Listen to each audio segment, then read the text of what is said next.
welcome everybody to this wonderful event where Dr. Ishrat Husain will briefly talk about his fantastic book, and Dr. Naved, Hamid and Dr. Ali Cheema will, I hate to say that they will comment on it, but they will try to engage Dr. Ishrat in a conversation. They will tear it apart. That's what the matter.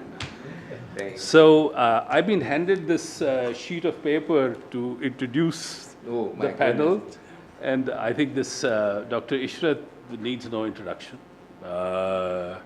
He's done just about everything in Pakistan and outside, and he's the most energetic former governor of the Central Bank of Pakistan, former World Bank senior management person. He comes to Peshawar, he goes to Lahore, he goes because to... you ordered me to. It's fantastic that he can give the energy to economic policy debate that only he can muster. Of course, Ali Cheema is a rising star. Actually, he's a risen star. He's a risen star.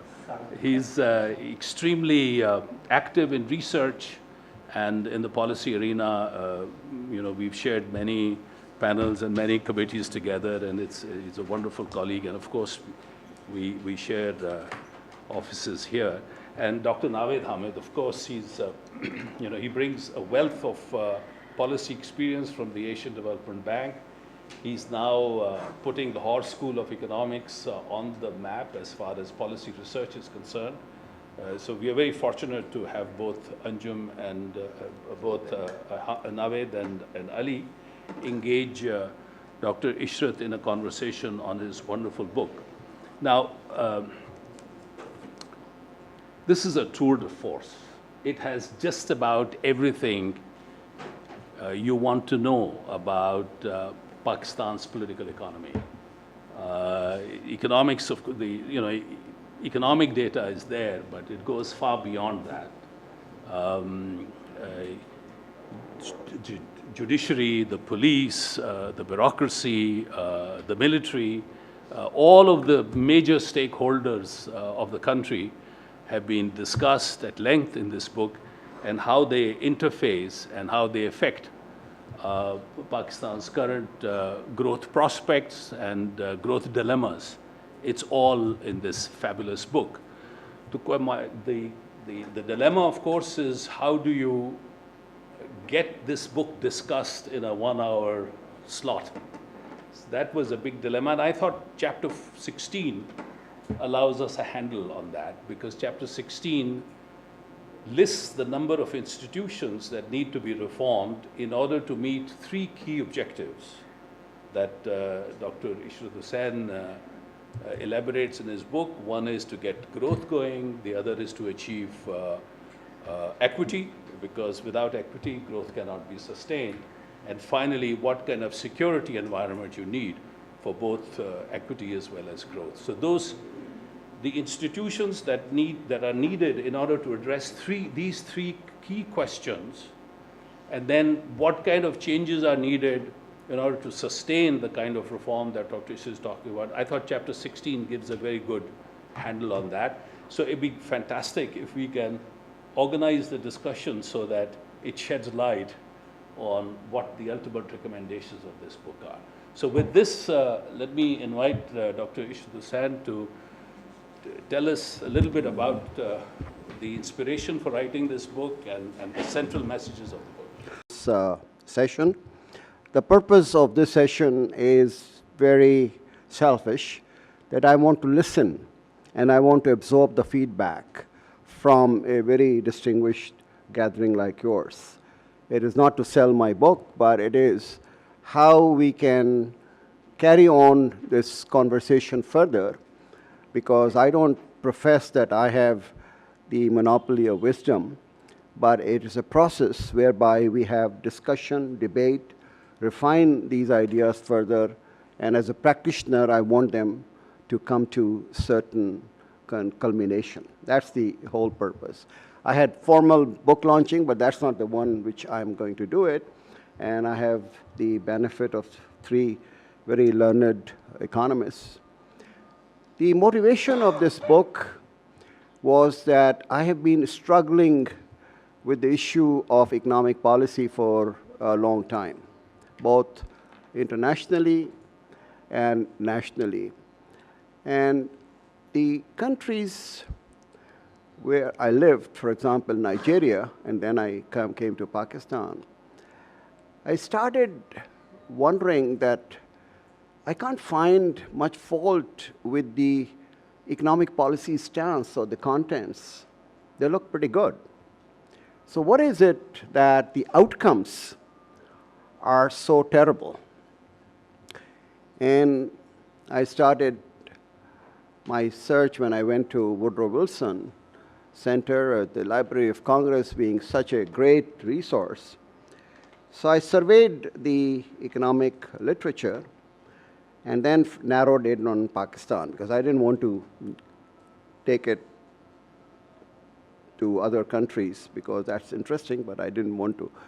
So I found 5 different popular explanations, and I have done that in the first chapter, which explained Pakistan's decline from 1990 to 2015, while Pakistan was one of the top performers between 1950 to 1990. And that's a question which is the essence of this book, as to why we were growing at 6.5%, and poverty has actually gone down, and all of a sudden, you know, we are now a laggard. And India, which was 3% Hindu rate of growth, is now growing at 7%, and Bangladesh is growing at 6%, and we are still struggling. Except the period 2002 to 2007, we were growing 7% at that time. We were down to 4%, and now we are beginning to 5%. And all indicators, human development indicators and other indicators, look terrible. So I looked at the 5 popular explanations. The one was the security state hypothesis. The second was the dependence on the foreign aid. Third was the Western countries always trying to help the dictators who had political stability, and political stability led to economic performance. And the fourth was the external environment, and fifth was the garrison state, that expenditures on defense, you know, are so huge tax on Pakistan's economy that education and health and all other human development expenditures are completely crowded out, and development expenditure is very scanty. And I disprove, sometimes I also had some of these notions, but when I look carefully, empirically, all 5 of these hypotheses did not explain. Partially, they do contribute, but they do not exhaustively explain the decline in Pakistan's economic and social performance. And this book is not economic only. I have a broader concept of development, which is both economic and social development, because without social development, no economy can have sustainable growth over a period of time. So that is the linkage. And also that economics has failed to explain a lot of, you know, what I say, observations. And therefore, we have to use the tools of other disciplines. So this is a more multidisciplinary book. And I confessed this in the beginning, that there is no very elegant analytical model behind this particular. So I have relied upon sociology, political science, even the religion, and other disciplines in order to come to the conclusions. So when I said that these 5 explanations are not exhaustive and do not really explain fully the performance of Pakistan, Then I looked at the theoretical and empirical literature on governance. And that gave me a lot of insights and information and material. An IMF empirical study showed that 75% of the explanation for economic outcomes, good or bad, can be explained by governance. ADB study and other studies, and including a Pakistan-specific economy study, which was done at PIDE by Rashida Haq and Usma, who also look at Pakistan and come to the same conclusions. And then why nations fail, Asimoglu and Robinson's work also inspired me. Danny Roderick is another person who has been actually arguing very forcefully in his debate with Jeffrey Sachs as to what role the institutions play in economic and social outcomes. And then I looked at all the governance indicators of Pakistan, Bangladesh, and India, and found that Pakistan's all indicators were on this declining curve between 1990 and 2015, and Bangladesh and India's curve was going up in all these indicators. And then Saqib Shirani did some work also correlating the economic growth of Pakistan and governance indicators at a very micro level, and he came to the same conclusion. So the question arose, what do we do if the governance is the underlying factor? And there were 10 studies, diagnostic studies, which were carried out at the Woodrow Wilson every year on trade, on law and order, on education, on health. And each one of those studies, if you peel the onion, the core said that is the governance issues behind every crisis which Pakistan faced. So I said, what do we do? In 2006, after I finished my term at the State Bank, the President asked me to head a National Commission for Government Reforms, which consisted of 6 private sector individuals and 6 secretaries of the government. And we went all over the country looking at the governance, not only at the top level, but where the interaction between the citizen and the government takes place. And we had a lot of stakeholder consultations. And after that, we produced a report, which is still available, and Najam Sethi was kind enough to put this into form of a book. It's called Reforming the Government in Pakistan by Vanguard Press. And it gives the recommendations of a very comprehensive reforms of governance in Pakistan. But none of the successive governments accepted that, because politically it is a hot potato for them. So there is no constituency for comprehensive reforms. So I had 2 options. One, like most Pakistanis, I say I give up. I failed and I couldn't carry this forward. But I'm an eternal optimist all my life. And I said, no, I'm not going to give up. Let me think, what is the way forward? And I said, my training as an economist said that the first order conditions are not met. Then you go to the second best and the third best. And I said, let me try my hand on the second best and third best. And then the World Development Report of 2017 by the World Bank came up with this report on governance and law, a very timely publication. And they said, what are your development objectives? And the institutions of governance should actually be related to the development objectives. Otherwise, if you have an open-ended, institutional reform, that's not going to work. And which is exactly what happened in Pakistan, that open-ended, comprehensive reforms didn't work. So what Ijaz just explained to you, I said, what are the key institutions which are critical for promoting growth, equity, and security in Pakistan. These are our 3 development objectives, and they are interrelated.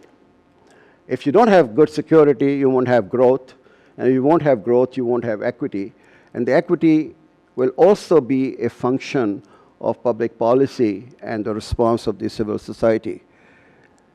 The point which struck me, and because of my limited training as an economist, that governance is not just an economic phenomena, or it's not a public sector or government policy phenomena. Even the societal norms and the political parties and the civil society, like media and NGOs, they also, and external actors, they also impinge upon the governance. So the narrow focus on governance should not be really just the government-centric. And therefore, I have these different chapters on the private sector, on external actors, on the society, on religious organizations, and how do they impinge upon governance. So I came with a list of 24 organizations. And there's a box you will find in chapter 16 which says what can be done. And because I had done exactly the same things in State Bank of Pakistan, I thought this is a prototype which can be applied in FBR, in SECP, in Competition Commission of Pakistan, and in other organizations. So I narrowed down 24 of such organizations.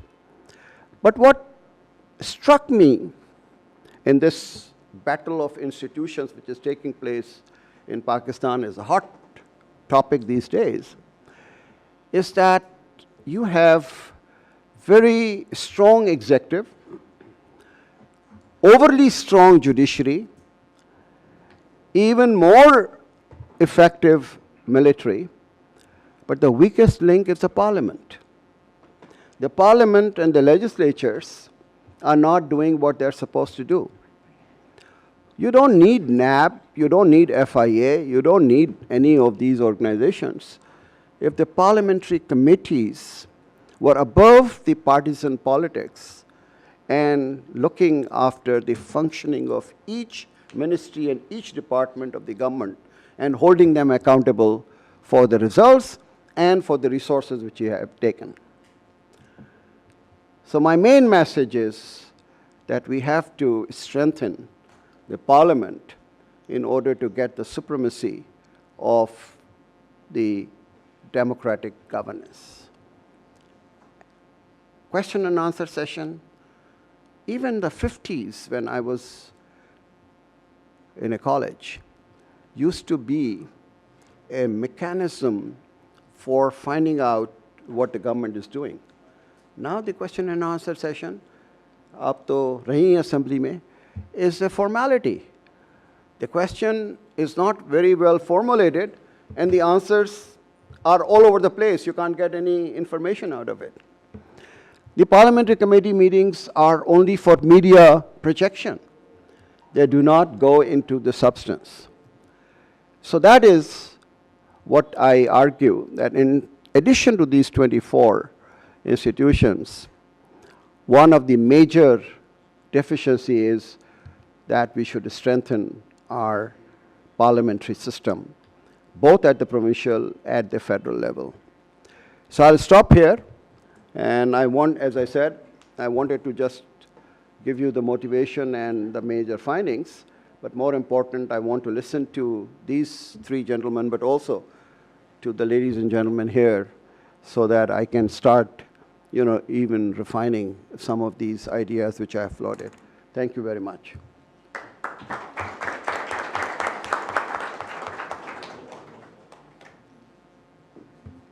Ali.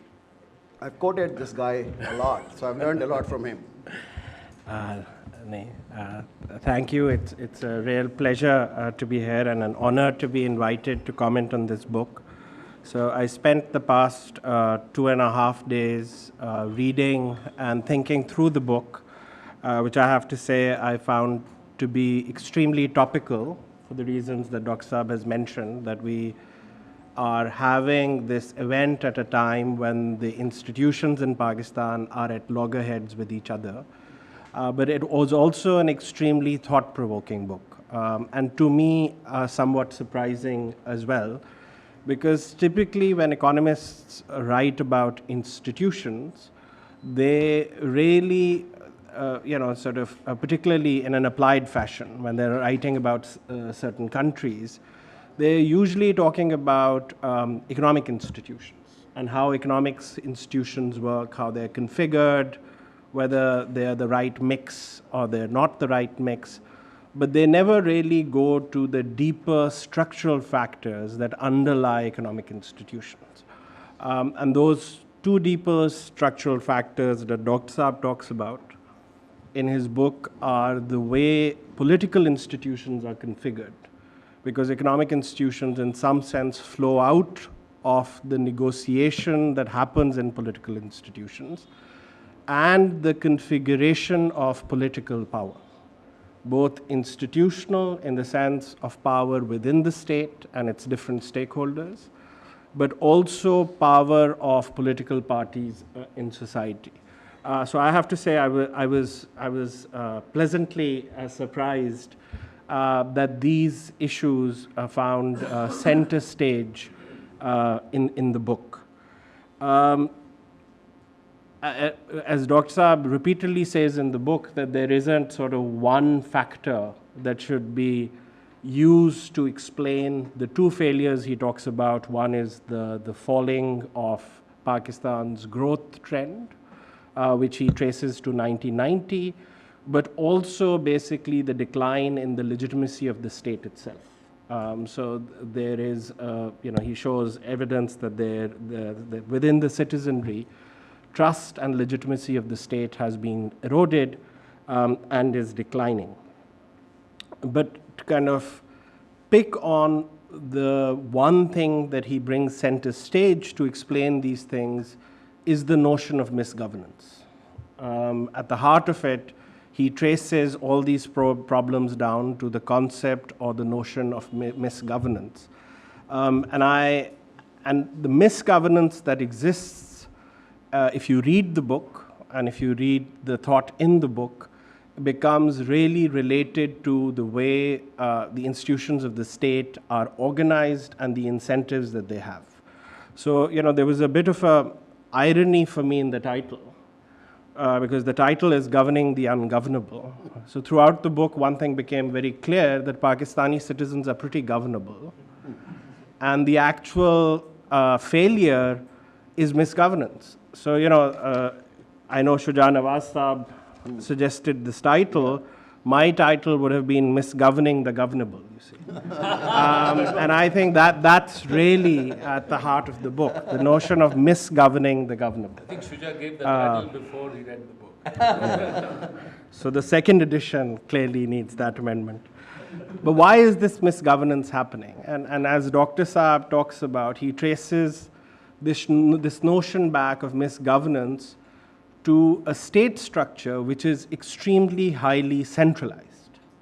And it's a centralized state structure where the power of the state is vested in the executive.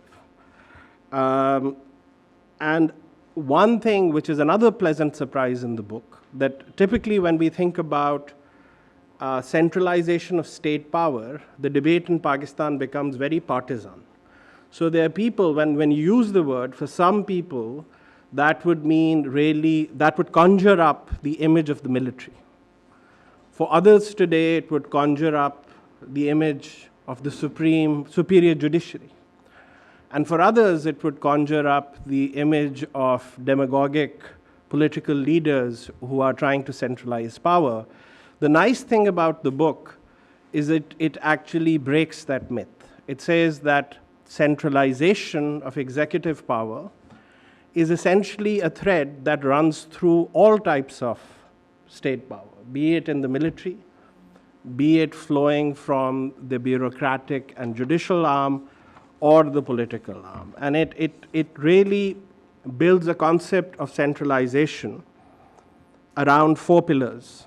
One is military dominance. Pakistan inherited a state which was very dominated by the military arm. An uneven federation where one province dominates the power structure within the state. Weak institutions of local devolution. So the check and balance at the level of the provincial tier, which is centralized by political parties, is weakened. And thirdly, weak political parties, which are captured by a very high incidence of dynastic control.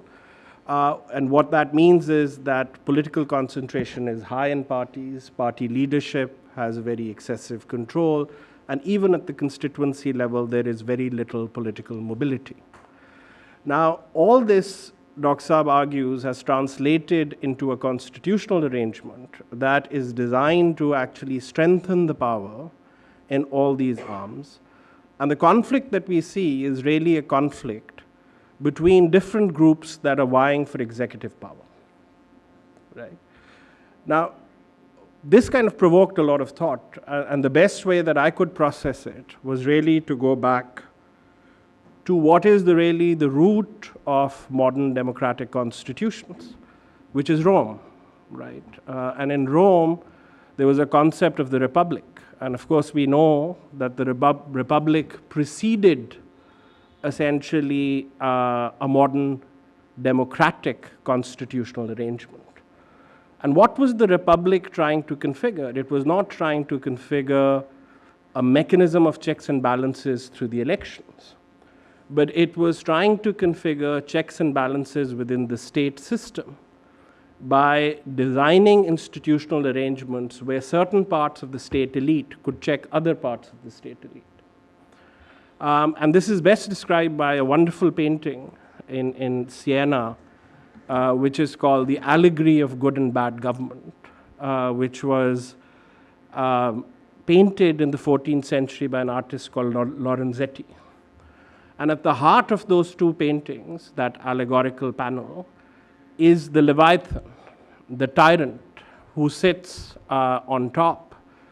And he has all the power, and all the power flows from that institution. And bad government comes about because of the failure of two institutional arrangements. The failure of an institutional arrangement between the people and the Leviathan, and between a rule of law that flows from the Constitution and the Leviathan.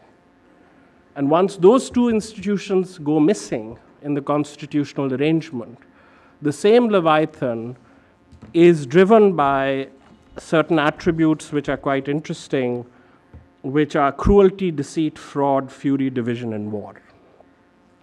But if you strengthen those institutions, the checks, parliament is one, local government is another, that you talk about in the book, then the idea is that the same Leviathan gives up cruelty, deceit, fraud, fury, division, and war, and is ruled by peace, fortitude, prudence, magnanimity, temperance, and justice. So the issue is not just that the executive is powerful, but the issue is what are the political arrangements of checks and balances that are placed on the executive. And Dr. Saab's big message, which I agree with, is that there are three different types of failures. The one failure, which he's talked about, is parliament. The other is the separation of powers within the federation, between the central state and the federation. And Dr. Saab comes out, sort of with a positive view on the 18th Amendment. But then raises the question that should the 18th Amendment have stopped at the provinces, or should it have further devolved, basically, power to the local governments, which is, by the way, a constitutional requirement under Article 140A, which has not really been implemented in letter and spirit.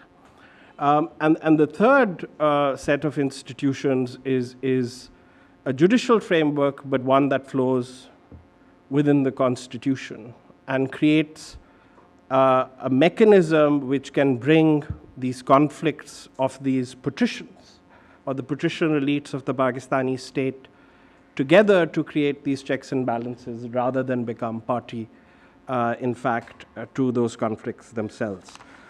So I'll just finish with 2 points. Well, two important things. One is, Dr. Saab makes a very interesting point. He says that the way to move forward is not to think through how changes can be thrust upon the system, which he calls exogenous interventions. But the only way that we can think through change in this milieu is by locating endogenous processes that are taking place, that one can build on to create this system of constitutional checks and balances. And he poses a lot of faith in urbanization and a rising middle class, which he feels is a very important social and structural transformation that is happening in Pakistan. And he thinks in that context, 2 instruments could really be used to place a check on executive power and create stakes in the democratic state arrangement. One is delimitation of electoral constituencies reflecting the demographic weight of the urban population. And the second is the empowerment of the local government system. On delimitation, I think the delimitation exercise does not match up to what Dr. Saab had suggested, and that is something open to debate.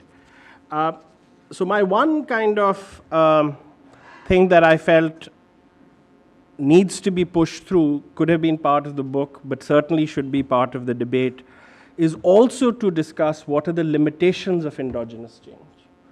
And I think that there are 2 big limitations that come to mind. One is that economists have this notion of path dependence, where existing institutions follow a path and they become very difficult to change. And I think the 2 elements of path dependence that are really important. One is that the Pakistani state still continues to flow out of the India Act of 1935.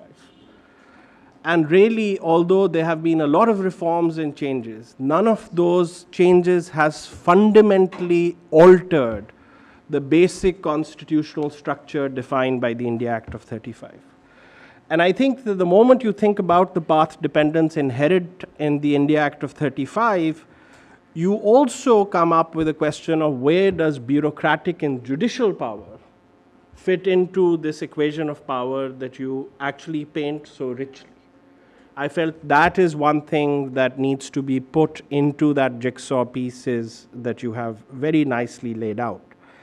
And the second is the inability of political collective action, particularly in Sindh and Punjab. So what we see in Sindh and Punjab is a very fractured polity, which opposition parties have failed repeatedly over time to create effective consolidated political parties that can electorally challenge the ruling parties in these provinces. And I think that that failure itself renders parliament weak, because if you don't have the electoral numbers in opposition, because, particularly in Punjab, the political system has become extremely fractured between the 90s and post-Musharraf, which very few people talk about. And the moment that you see that, it's difficult for political collective action to come about, then perhaps we can visit electoral schemes as part of the reform agenda. And I leave you with 2 questions. Is the first past the post system really a sine qua non of our constitutional arrangement? That is one question. Or do we need to think of moving more broadly? I do not have an answer to this, but I think if you have fractured polity, weak opposition parties, then Parliament will simply never have the arithmetic to play the role that it can play. The second is, do we think about things like direct elections of senates to make parties more in terms of both leadership and constituency elected politicians? Perhaps these are debates that should be happening in Pakistan. What I myself am convinced about, that the 2 things that Dr. Saab does talk about, which is delimitation and an empowered system of local government, are certainly, to my mind, a very essential part of the reform agenda that can move Pakistan forward to address the challenges that he raises. Thank you. very erudite expansion of the ideas in Dr. Ishrat Husain's book. Let me now request Naved. Yes, it's on. He is so articulate, has such a good vision and grasp of things, and able to intellectually at such a level that anybody speaking after him will sound quite pedestrian and silly. So whatever I've written, I will ignore, because he's covered a lot of things I'm going to say in much more mundane way. But what I think is to take, as Dr. Ishrat said, that the purpose here is not to critique the book. The purpose is to have a dialogue, that once we have this, and this is really, as Ijaz has told, the fourth, or as Ali said, a most comprehensive review of both political economy as well as institutions, history, everything. So the question is, what can we learn from this and where can we go from here? And I think Ali has mentioned at the end some of the things. Dr. Saab identifies some of those things that may be. And I'm going to just focus on that aspect. Where to from here? We know a problem is in a developing country, in a country like Pakistan particularly, so many things are wrong. We don't know where to start. And all of them are interlinked, so you can't sort of do it in kind of one thing at a time, because it doesn't work that way. Therefore, we need to see that are there any critical changes or institutions or reforms which can break the log jam and start a dynamics of its own, which would have the positive impact that we are looking for. Dr. Saab has identified what are those changes that are occurring, which could be the positive force. One, of course, is urbanization, the census, and a growing, hopefully, an urban population. It's not as large, it would seem, but when they delimit the constituencies, areas which are not even actually listed as urban will have urban characteristics and will have the same kind of politics. So that's a big thing. And second is a growing middle class. An important element of growing middle class is both it is relatively better educated. It has aspirations. It has aspirations for the children, and it has aspirations for the future. And therefore, they look to having a better future for the children. And they are not the elites who do not need the state to provide that better future for their children. Because the elites can afford to have the security, they can have to afford to go to the best universities in the world, and they don't need to worry about any failures of the state. But the middle class has to rely on the state to deliver it basic services like health and education and quality education, security not only at the borders, but security within the city, within on each street, and environment and cleanliness. We went through in November, December, a period where pollution was such that it would reduce life of young children, babies, we don't know how long, and also the development of the brain. So again, the elites may be able to either go out of the city or maybe have air purifiers and air cleaners, which I don't know how effective they may be. But the middle class doesn't have those options.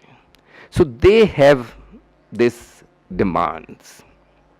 But at the moment, they are latent demands. As Ali said, and that how do these demands get articulated in an effective way to bring about change in the country? And I was sort of went over this thing the way I was looking at it, and I think basically one of the key areas which I've always felt, and I was great disappointing when the last minute change in the Local Government Act of Musharraf, which went from directly elected Nazims to indirectly elected, I think first step is the local governments. Because it is only there people can actually deliver, and it's only there that people can see them being delivered, things, services being delivered. If I'm a member of parliament, I cannot deliver anything other than get somebody a job, or if somebody is in trouble, call up the SHO and get him out of trouble or whatever. So that kind of politics goes on. So there cannot be accountability at the provincial legislature or in that sense. You can be an overall performance, but not, you don't have electricity, so you can hold the whole government responsible. But you can't hold any one individual responsible. But at the local government level, because the person has the resources as well as the mandate to deliver, then you can do that. And that is where leaders come from.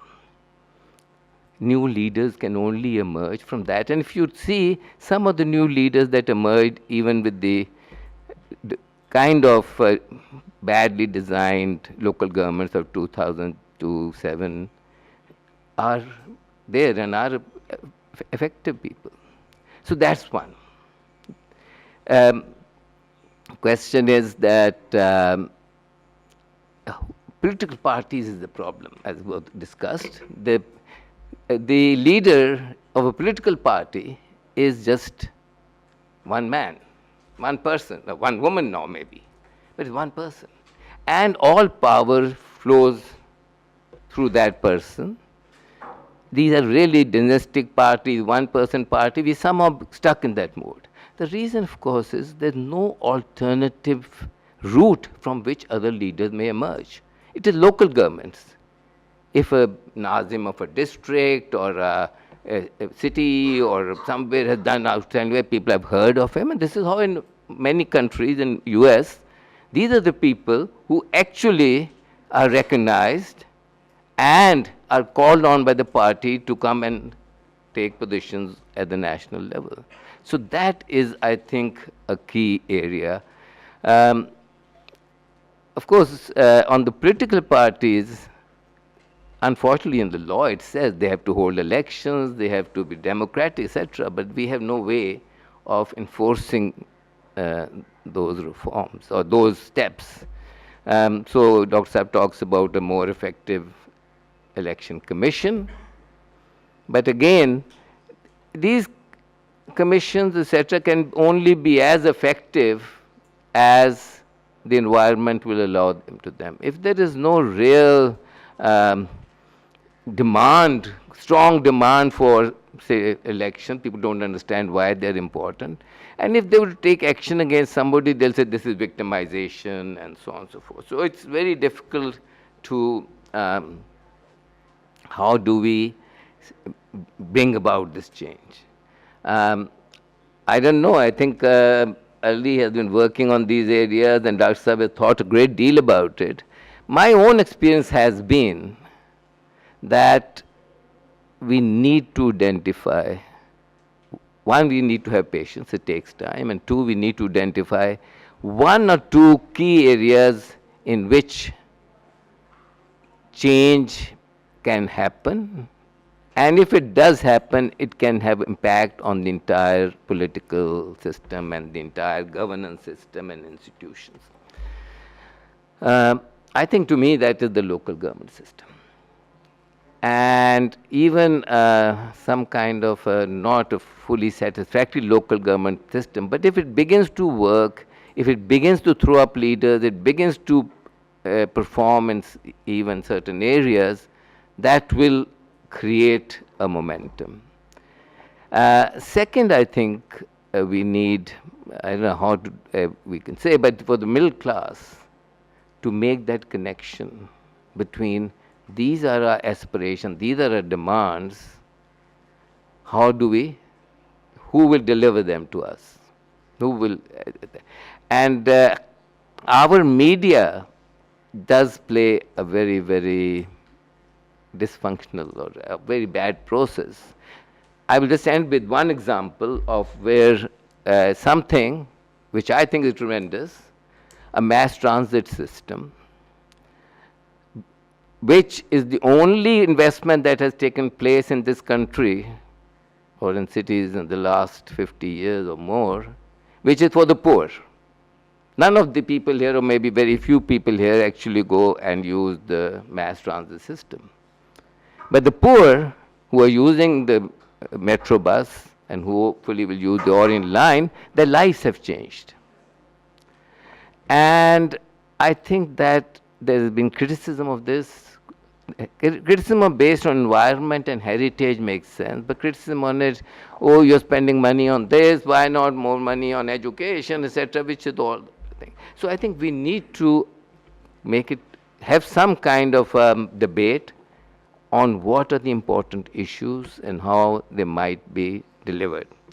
So finally, I would just put it back to you. Is there any way of reforming the political parties so that they are no longer, or they move away from the current one-person driven parties? And two, is there any way of empowering local governments so that they begin to deliver services and throw up leaders who are capable of doing things? So I'll stop at that.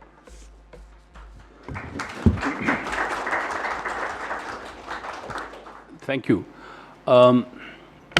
You know, one issue I always struggle with when I read large, comprehensive books of this nature is especially which are recommendatory.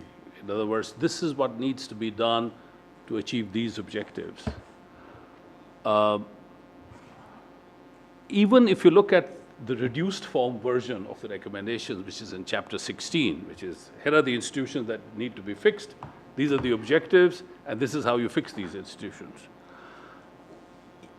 I say reduced form, but if you look at the list, it's huge, even so. It's reforming all of the institutions that all of us have struggled with for many, many years without making a huge dent. So the question is, when we try to explain where we are today, I can understand this very comprehensive political economy approach to saying what all needed to happen for us to be here. But if you're saying that's where we want to go, and here is a comprehensive list of things you have to do to get there, that makes one tired even before one begins the journey. If you look at the changes in South Asia, forget the rest of the world, just South Asia. We've seen two countries in South Asia which till about 20 years ago were being described as basket or near basket cases, Bangladesh and India. Nobody speaks of them as basket or near basket things, although there are many, many issues that still need to be addressed in those countries. And yet, in the case of Bangladesh, a couple of almost programmatic initiatives. One was rural credit, the microcredit scheme of Yunus, sort of a rural health uplift program done by Zafrullah Chaudhry, and the single-minded focus on garments. These three things were almost programmatic initiatives which have resulted in massive transformation in Bangladesh, and we see it no longer described as a basket case. Most Indians will tell you that the breakaway of the IT sector from rest of India literally transformed India's image, international image, And that started to get reflected in terms of what NRIs thought about India, how much money they were started to remit back to India, how they started to think of India as a production base in this complex activity. So sometimes one thinks that maybe we over-identify the system when we say what all needs to be changed to get to those specific objectives. I wanted to share this with you so that when we open up for question answers, there are clear approaches that we can take in posing questions to Dr. Ishrat Husain. Thank you. So it's now, unless Dr. Saab wants to say something, let me open it up for a general discussion. Please introduce yourself. And I have to make a small announcement. Oxford University Press has several copies of the book available at a discount price, so do please stop by on your way out. Letting me be the first person to ask the question. My name is Muhammad Yar Hiraj. I am a retired politician. I served in the Punjab Assembly for 2 terms, where I led the Public Accounts Committee a few times and drew a direct correlation between a special audit and fires breaking out in government offices. So anyway, that was my experience in the Punjab Assembly. What I wanted to actually ask was, anytime a collective is organized, and I would call Pakistan a collective, an organization is a collective, a nation state is a collective, a kingdom is a collective. Anytime a collective is organized, it has a mission statement. And then when we have a mission statement, then we can look at and say, okay, to your point, what is it? This is our mission. This is who we are. This is what we stand for. And this is where we have to get to. Our mission, our nation was founded on ideological basis. If I will urge you to get to your question. Yes, I'm trying to just give a little bit of background. The question is that has there any correlation been drawn between who we are as a nation and what our objective is, and hence, how do we get to those objectives? Because I think that the mission statement is very important as a starting point for any collective. And I haven't read the book yet, but I'm trying to understand that is there generally a debate around that. If you look at, and I'll just make one quick example, Sri Lanka has better physical quality of life indices than the United States today. It had that 40 years ago, it has those today, and it has 1/30th the income per capita. It has higher literacy rate, higher life expectancy, lower infant mortality, etc. So why isn't that a success story, considered a success story?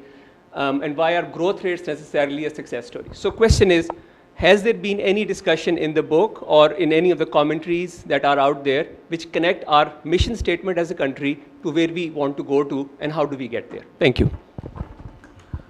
Okay. I saw several hands, yes. But again, please focus on the question. Yeah. Thanks for giving the opportunity. But I've gone through with Ishrat Saab on this book when he was writing on it and going through that. And I agree with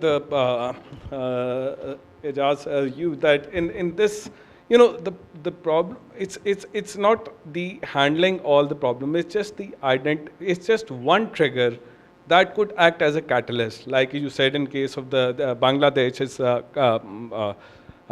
export, garments and rural credit, and both are economic, I would say that. And in case of India, the outburst of IT, again, I would say economic. So we missed out that probably in the past 25 years or something like that. So it's just that once we have that trigger, the things would start unfolding. I mean, there's so many centralized power example of that. You see the best 2 friends of Pakistan, Turkey and China, they're so much in the centralized power, but they're progressing. And so it's a question of a trigger. I think we missed the trigger. And I think what Naved said that is on the local government. That's one thing that's very good. But in Pakistan, if you see the local government at any level, that you would find in MQM. If you go to Karachi, if you go to I hope this is leading to a question. Yes. So it's the local government, there's a capture of elite and that into fascists and all that. So that might not be the solution. That what the path dependency, what Ali talked about, I think we need to change our expectation, and we need to find a trigger, and things would unfold it itself. Thank you. Yes, Kate. Thank you very much. I'm Kate Bamorni from Duke and here at SERP as well. This was all very interesting. I would be keen to hear more about the local government and whether it's correct, the perception that the parties in general only stand to lose from strengthening the local government. Is that a misperception or a short-sighted view on their part? Is there any body of agents in Pakistan that stands to really gain from strengthening the local government? What is the sort of political economy that could support strengthening it? Thank you, Kate. Let's take maybe one more and then. Assalamu alaikum ji. My name is Hashim. I chair the Standing Committee on Finance here in Punjab. On your point which you made about the parliament and strengthening the parliament, how do you see the evolution of the political parties which can lead to actually strengthening of the parliament? So I'll just keep it brief just to that point. And on that note, on the parliament, the provincial government or the laws in Punjab don't allow the standing committees to even summon business. It has to be provided to them. So that shows you the public's check on the government in the parliament. Thank you, Hashim. Okay, so we've got essentially four sorts of issues. One is why should growth rates matter? Why not just focus, as Sri Lanka has done, on equity? Although Sri Lanka has focused a lot on growth also. Its civil war kept it back. Find the trigger. A local government, political parties' attitude towards local government, and how we can convince them that it's good for them, and the evolution of parties. So, for Yeah, thank you. In my preface, I very much clearly define that I'm not concerned about growth, but broad-based development, which is education, health, drinking water, sanitation, jobs. That is my definition. There's not growth at all. I don't believe that 60s and 70s emphasis on growth is not very helpful in the sense that growth can be appropriated by a very small segment of the population, which is the elite, and therefore the benefits are not distributed. But growth is essential for poverty reduction and for equitable distribution. Otherwise, you will have the Soviet model where wealth has not been created, but cradle to grave, all benefits are being given in the terms of equity. So I think that is my answer to your question. Now, Ali Khizar, I really don't know, how do I find a trigger? I mean, that is a matter of luck or a matter of accident, that the Indian government didn't care about the IT, and therefore IT took off. But I don't agree that it was IT. It was the entire policy change of the demolition of the license Raj, liberalization of economic policies, integration with the rest of the world, movement from inward-looking to outward-looking policies on trade and finance. That has led to India's economic growth. There is an ample literature, both by international as well as national scholars. So I'm not tagging on a trigger. And I agree with Ijaz that we are not saying that we have found these recommendations to be final. These are to provoke debates among the legislators, among the politicians, as to what can be done. All of these recommendations would not be accepted, but even if 5 or 6 recommendations are accepted, the trigger effect or the demonstration effect of them will lead to much better outcomes. So that is a selective, incremental approach. It's not comprehensive, by the way. It's a 24 institutions out of 450 institutions which are in existence in Pakistan. Because you can't tackle 450, and I agree with you, but tackling 24 institutions is very right. Now, the local government differ from the provincial government that they don't have the legislative power. So the 1979 Act, which has been resurrected in Punjab, Sindh, and Balochistan, gives all the powers to the provincial government. And that means that the provincial legislators feel threatened by the growing and ascendancy of the district governments. When I was in the government, I have seen, heard the chief ministers coming to the president and saying, when we go to our constituency, we are not given this kind of respect or clout we used to have, and the Nazims are more powerful. So it's a struggle between the powers of Nazim and the powers of the legislators.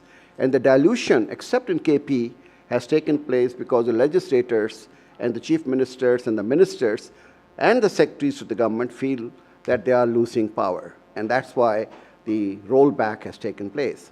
I don't buy the argument that because it has been given by the military dictators, therefore they roll back. That's not a very persuasive argument, because 79 was given by Ziaul Haq. He was a dictator also. But it suited them, therefore they adopted it.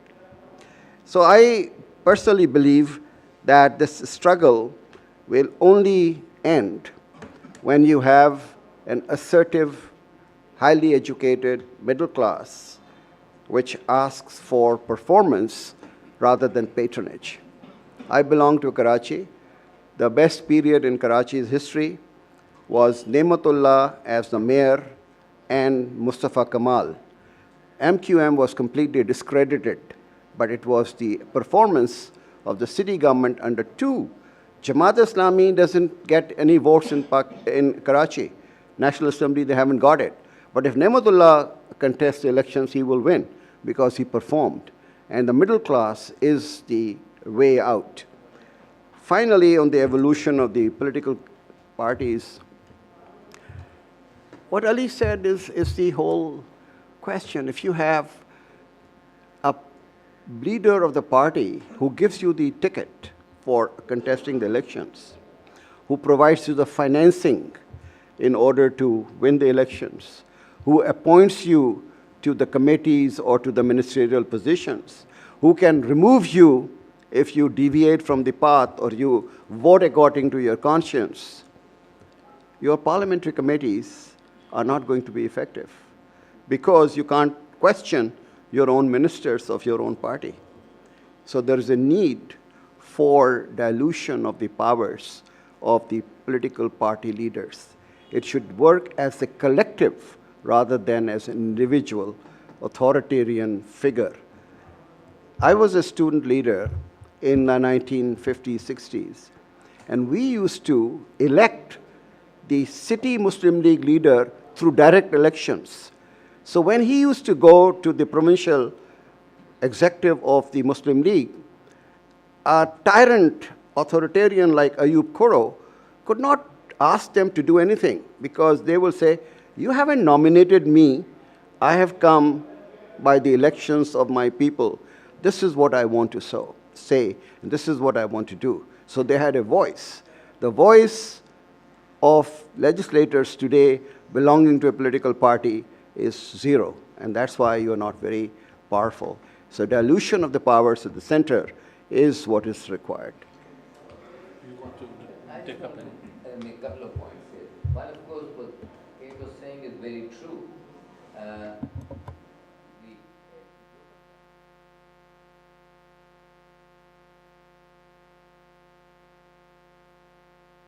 Alternate party leaders. They will throw up alternate party leaders. And two, of course, all patronage is ultimately at the local level. So they lose the patronage on the one hand, and two, they get competition. So it is going to be opposed. It was opposed in the Sharaf's time when they had directly elected Nazims were shot down, and it will be opposed always. But we need to see, is there some way in which this may come about? I don't know how, because at the moment the Lahore Nazim I don't even know, and anybody knows, and I don't think he has any powers.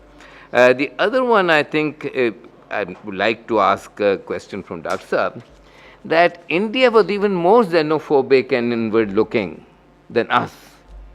What happened? How were they able to change, and we continue to be still so xenophobic in a sense that anything coming from outside is bad, any interaction is bad, some or the other. This is, our press says that, our whole thing. So the point you make about benign, friendly business environment, it is a similar kind of thing, that we think this is all evil, and somehow we need to do something about and stop them. So what happened there to change that thinking? You all boats rise, and therefore the benefits of that growth were shared by everyone. Everyone saw that they will get a much better share of that pie because it is rising. When you have 3% rate of growth and 2.5% population growth, you are growing at 0.5% per capita. It will take you 35 years to double your per capita incomes. That's a bleak, and therefore the xenophobic forces become very powerful. If you have a 7% growth in Pakistan, 8% growth, I can tell you the xenophobic forces will decline over time. I was a middle-level civil servant. You wrote your book, The Economy of the Elitist State, and your essential thesis was that the Pakistan economy was captured by people at the top. And we are now 17 years, 18 years down the road, you're governing the ungovernable. Who has become ungovernable? Have the elites become ungovernable? Or are the non-elites who have become ungovernable? Okay. So, so how do you teach elites to become enlightened? In the let me finish my question. How do you? I mean, what we saw these things happening historically, and elites became elites who were very brutal, like when the industrial revolution started. They became responsible and enlightened because of the rising power of the left.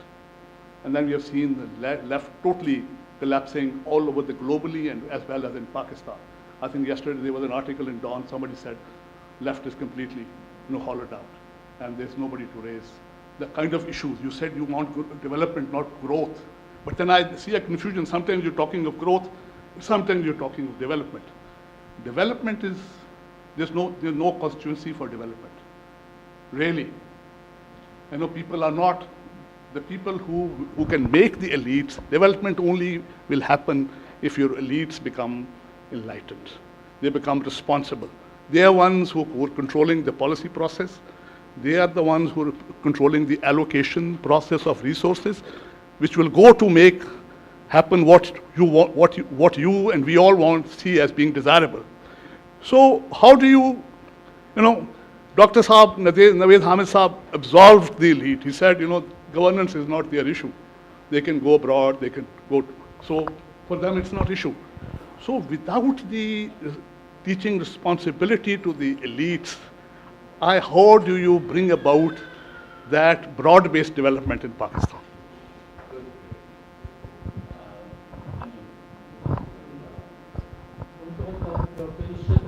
Experience at the State Bank, and you mentioned that you made suggestions based on your experience there. Can you share with us how conducive was the environment at that time? What allowed you to make those changes, and to what extent those opportunities were missing at that time in other institutions? Why couldn't similar changes be brought about, for example, in the FBR? Musharraf was all-powerful at the time, and he could have done that. So why was he selective in terms of bringing about institutional change in one place, supportive of that, and why was it missing in other institutions? What was your experience?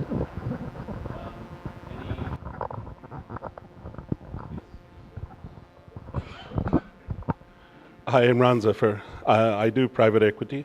Very quick question. Number one, taking for granted the need for reform, how do you create the incentives for reform in the state? And related to that, do we just have to continue to wait for this process of urbanization to play out? And when you speak about the rise of the middle classes, of urbanization, but at the same time, what I was also hearing is the rise of urbanization is also kind of contradictory, kind of matched the declining growth rate since the 1990s. How do these things sit together? Any other hands from the researchers? Any researcher?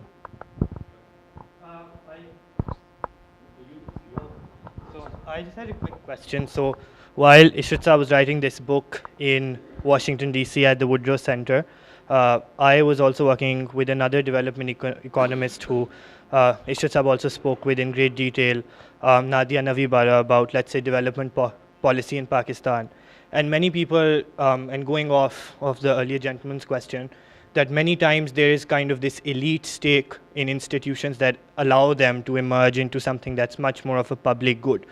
So let's say that there is a particular class divide in terms of how public education or many public institutions aren't consumed by the people who are kind of legislating for them. So how do you create a stake of, let's say, the elite in institutions, let's say, or policy matters like education, for example, to drive them forward?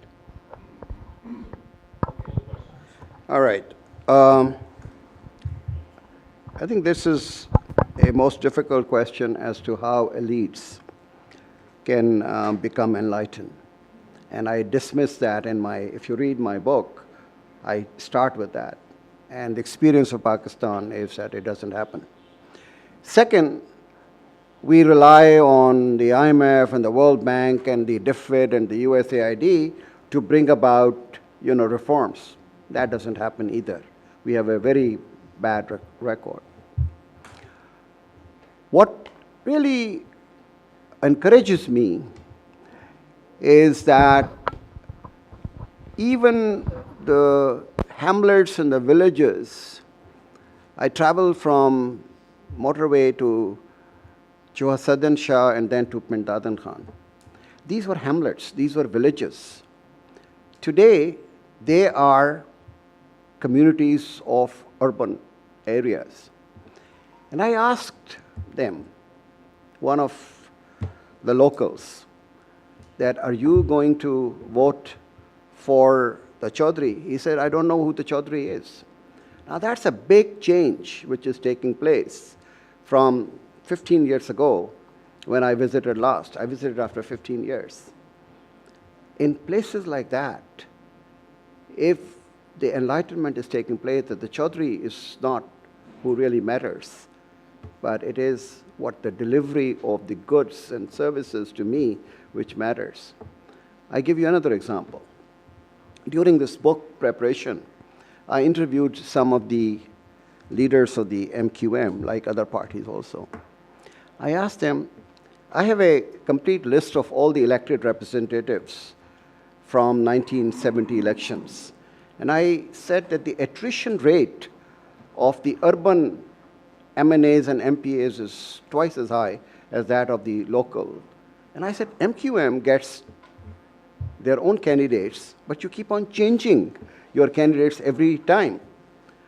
They are not material. Material is the affiliation with MQM. They said, no. Our constituents come and say that this guy hasn't performed. He hasn't done anything. So please remove him from the slate next time. And we have to be responsive. That is the power of educated, middle class, urbanized. I'm disappointed, if you ask me, and Ali mentioned that. All the evidence I have seen shows that at least 50% of Pakistan today is urban or urbanizing. And the delimitation of the constituencies in 2018 should have been 50% rural and 50% urban. The journey would start from here. I'm not claiming that in 5 years you will have miracles. But if the journey starts, you will see in the 2023, more elections will be on the basis of performance rather than the tribal affiliation, loyalties, patronage, and client relationship. That is the vision I have for the elites to be taken to task. But I have no other answer to your question. I just want to say that the surveys which were carried out during the 2002-2007 period said that MPAs and MNAs are sitting in Lahore or Islamabad. But the Union Council Nazim is right there, and we can knock at his door at 12 midnight, and he can get things done for us. When you have a process of governance where elites are intermediaries, you want the intermediaries to be nearer the clientele, and that will also spread the constituency for elites to become more powerful. At that time, Higher Education Commission was formed with the purpose of reforming the education. It was post-2008 that the whole thing collapsed. FBR was conceived and was reformed as one of the institutions under the World Bank Technical Assistance Program. And it was moving. I have documented that in my book, the Reforming the Government in Pakistan. Khalid Mirza was reforming the Securities and Exchange Commission. So it was not only confined to SPP. It was, Competition Commission was formed at that time for collusive practices and other things. So these were all institutions which are moving in that direction. But there was no continuity. And after 2008, most of these institutions did suffer. And that, I think, is the question of what I call as a political economy question, because the people who came to power didn't find that these institutions should be run in an impersonal, merit-based, performance-driven promotion policies. They should be given jobs according to their loyalty and affiliation. And once you start doing that, the whole thing collapses. On the question of incentive for reforms, I think that is the only incentive which I just explained to you. There is no shortcut. There is no instantaneous solution. We have to wait till the 60 million of middle class becomes 90 million or 100 million, and then you will have some reforms in this country. That's the answer. Okay. Unfortunately, I have to catch a plane, so and we've also reached the 1.5 hour point, but I will take advantage of my position in this part of the room and ask you a question. You can sidestep it if you like. We have a wonderful natural experiment going on in Pakistan. We have 3 provinces with 3 distinct political parties. And each of those parties is vying, they're not regional parties, they're all vying to capture Islamabad. Right. 18th Amendment has happened, which has given them enormous power to show governance in action. Given your understanding of how politics has evolved, how different provinces are being run, if a young man were to come and ask you, sir, which party should I vote for based on your assessment of governance in these 3 parties, what would you say? I said, vote according to your own judgment, but do vote. But do vote. You know, we're talking about elites. All my friends in 2008 elections stayed back home, did not exercise their vote. They were all having parties and picnics and others. So we make all kind of claims where we don't do what we are supposed to do, exercise our vote in order to place people. Now, you put me in a spot, I know that. I tried to do it at the literary festival, but you told me to keep Look, quiet. Punjab, because it had continuous policies from 2008 to 2018, has done remarkably well. And therefore, there are a lot of reforms of Punjab which people are very, very impressed with. But the institutional framework in Punjab is still not that strong. It's one man who is driving this whole thing. And my thesis is that he's a wonderful person, good leader, but he has not built the institutions. KP has just started 5 years ago. And they are going organic reforms in police, in revenue, in health, in education, but it will take time. Again, has the same continuity of the policies. If you ask me this question in 2023, I'll say, look, PTI has done a pretty good job but it's too premature for me to make a judgment only on a 5-year record. In Sindh, there are now pockets. Because of that, Murad Ali Shah, who is a young man, highly educated, realizes that he is being maligned, that Sindh is very far behind. Now, the public-private partnerships in health, for example, and in education under Naveed Durrani are doing some very, very wonderful things, which didn't happen between 2008 to 2014. So there are these, what you call as a competition between the political parties, and they are beginning to realize that if we don't perform, if we don't deliver, and if we don't do anything for the general collective welfare, we would have very little chance. Each MNA and MPA whom I contacted for this told me, we have in Punjab, for example, 40,000 of our own votes. But the difference which makes our winner or loser is the 25,000 votes which are given on basis of the political party. If I have ticket from PMLN, I'll get this 25,000. Here is a guru on this polling, but I talked to them, and this is what they say. I asked the rural MNA in Sindh, he said, look, yes, I am the feudal landlord. I have 20,000 votes. But if I belong to PPP, I get double those votes. And that is the reason why PTI also got some unknown people who have no support in their own constituency got elected. There, the PTI factor was greater than the individual's own affiliation. So you have a dynamic situation as far as the politics of this country is concerned. It's not static. So that's my hope, that this performance and the delivery of the goods and services will change the texture of the political parties and the political leaders. Thank you very much. Thank you.